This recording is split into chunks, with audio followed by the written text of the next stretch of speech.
হিজরি ক্যালেন্ডারের মাধ্যমে প্রতি বছর হিসাব হয় ওমরা যাত্রীর। সৌদি সরকার জানিয়েছে, নতুন হিজরি বর্ষ শুরুর প্রথম 6 মাসে হজের পর দ্বিতীয় গুরুত্বপূর্ণ এই ধর্মীয় আনুষ্ঠানিকতা পালন করতে সৌদি আরবে যান ৪৫ লাখের বেশি মানুষ। খবর গালফ নিউজের। সৌদি আরবের ওমরা বিষয়ক সহকারী আন্ডার সেক্রেটারি আব্দুর রহমান বিন ফাহাদ স্থানীয় টেলিভিশন আল আখবারিয়াকে বলেছেন, প্রতি বছরই ওমরা পালনকারীর সংখ্যা উল্লেখযোগ্য হারে বাড়ছে। গালফ নিউজের প্রতিবেদনে বলা হয়েছে, গত বছর দেশটিতে ৪৫ লাখের বেশি মানুষ পবিত্র ওমরা পালন করেছেন। এই তালিকায় ষষ্ঠ অবস্থানে রয়েছে বাংলাদেশিরা।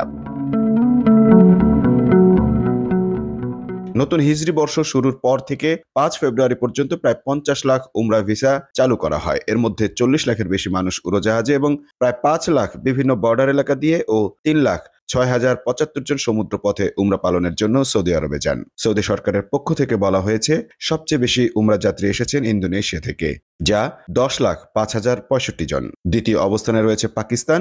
দেশটির উমরা পালনকারীর সংখ্যা ৭,৯২,২০৮ জন। তৃতীয় অবস্থানে রয়েছে ভারত। দেশটি থেকে উমরা যাত্রীর সংখ্যা ৪,৪৮,৭৬৫ জন।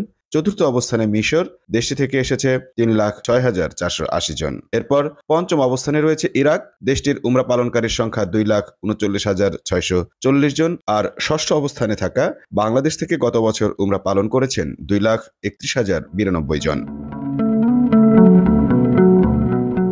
পবিত্র হজ শেষে ফের শুরু হতে যাচ্ছে ওমরা পালন। হজের কারণে কিছুদিন বন্ধ ছিল ওমরা এবং ই ভিসা ইস্যু। গত ২১ জুন তথা ১৫ জিলহজ থেকে ভিসা ইস্যু শুরু করেছে সৌদি সরকার। আগামী ১৯ জুলাই থেকে সৌদি আরবে যেতে পারবেন ওমরা যাত্রীরা। এদিকে ওমরা বিষয়ক সহকারী আন্ডার সেক্রেটারি আব্দুর রহমান বিন ফাহাদ জানিয়েছেন, এখন থেকে বিশ্বের বিভিন্ন দেশ থেকে আগত পবিত্র ওমরা পালনকারীর সংখ্যা ৩ গুণ করতে চায় সৌদি আরব। অর্থাৎ বছরে ৩ কোটি ওমরা পালনকারীতে উন্নীত করতে চায় দেশটি।